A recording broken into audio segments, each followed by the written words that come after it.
PBB dan pemerintah Venezuela telah menyepakati pengadaan 10.000 kantong jenazah. Perserikatan Bangsa-Bangsa mencatat Venezuela telah mengalami lebih dari 500 gempa susulan sejak 2 gempa kuat mengguncang negara Amerika Selatan itu pada 24 Juni lalu. Koordinator Badan PBB untuk Venezuela, Gianluca Rampolla del Tindaro mengungkapkan, PBB dan pemerintah Venezuela telah menyepakati pengadaan 10.000 kantong jenazah sebagai langkah antisipasi dengan asumsi jumlah korban tewas masih akan terus bertambah. Pada 24 Juni lalu, 2 gempa bumi berkekuatan magnitudo 7,2 dan 7,5 mengguncang Venezuela dalam selang waktu yang berdekatan. Otoritas terkait juga menyatakan korban tewas akibat gempa bumi di Venezuela hingga hari Senin kemarin telah menembus 1.700 jiwa. Komunitas internasional juga telah bersatu untuk membantu Venezuela setelah bencana tersebut. Dan hingga saat ini Venezuela telah menerima dukungan dari 24 negara.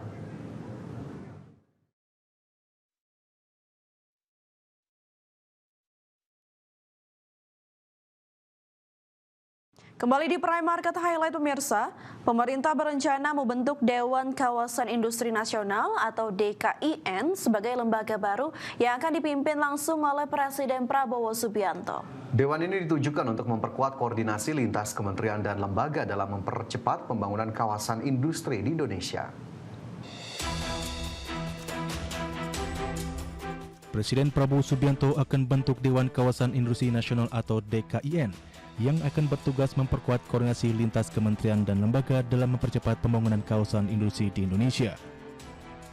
Dewan Kawasan Industri Nasional ini akan memiliki sejumlah tugas strategis, mulai dari merumuskan kebijakan percepatan pembangunan kawasan industri, menetapkan langkah penyelesaian berbagai persoalan lintas sektoral yang menghambat pengembangan kawasan industri, hingga menyusun strategi pengembangan kawasan industri di Indonesia. Selain itu, Dewan Kawasan Industri Nasional juga akan bertugas mengawasi pelaksanaan kebijakan di bidang kawasan industri yang melibatkan berbagai sektor. Dewan Kawasan Industri yang akan dipimpin langsung Presiden Prabowo sebagai ketua, Wakil Presiden sebagai wakil ketua, Menteri Perindustrian sebagai ketua harian, dan anggota berasal dari kementerian dan lembaga terkait.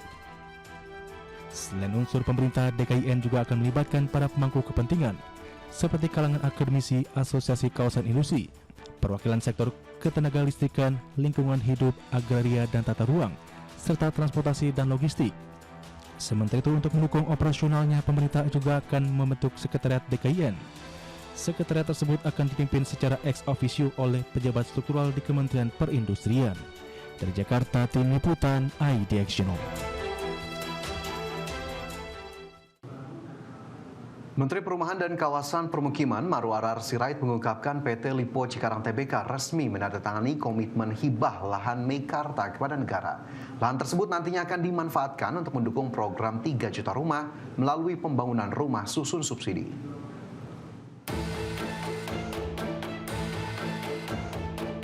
Menteri Perumahan dan Kawasan Permukiman Marwarar Sirait menargetkan masyarakat sudah bisa melakukan akad dan mulai memesan unit rumah susun subsidi di kawasan Meikarta Cikarang, Kabupaten Bekasi pada akhir 2026.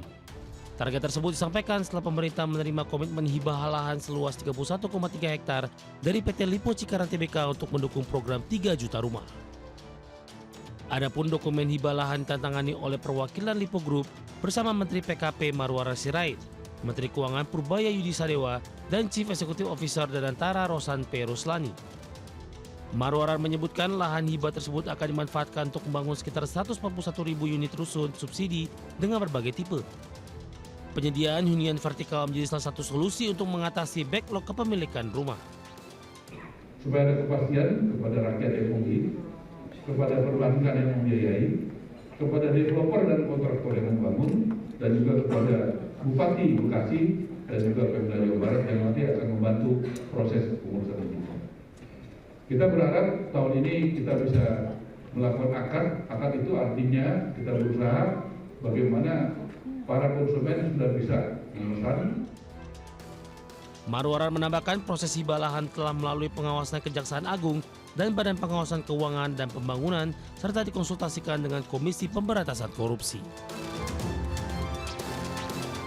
Berbagai sumber ada. Ya, Badan Pengelola Investasi Danantara akan membangun perumahan bagi masyarakat berpenghasilan rendah pada lahan hibah seluas 30 hektar di kawasan Meikarta, Bekasi dari Grup Lipo. Chief Executive Officer Danantara, Rosan Roslani, mengatakan pihaknya akan menjadi pelaksana pembangunan sekaligus menyiapkan skema pembiayaan agar mudah diakses kelompok MBR.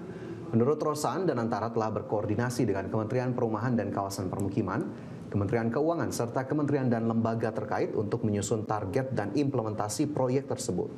Meskipun demikian, Rosan belum mengungkapkan nilai investasi proyek yang akan ditangani Danantara Housing tersebut. Sebagai pelaksana nantinya dari pembangunan dan juga pembiayaan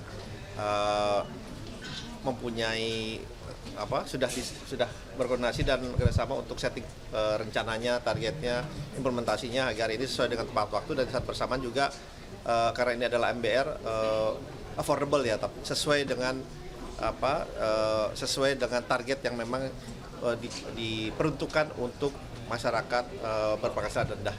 Dan tidak hanya sebenarnya dari segi pembangunan perumahan tersebut, tapi kita pun melakukan pembiayaan, baik pembiayaan untuk proyek itu sendiri, juga tentunya pembiayaan untuk para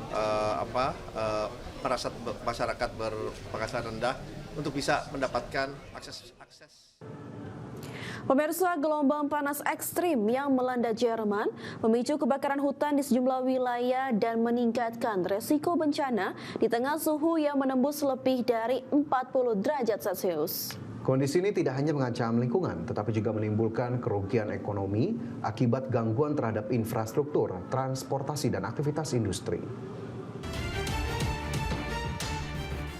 Jerman mencatat suhu tertinggi dalam sejarah dengan temperatur melampaui 41 derajat Celcius di sejumlah wilayah.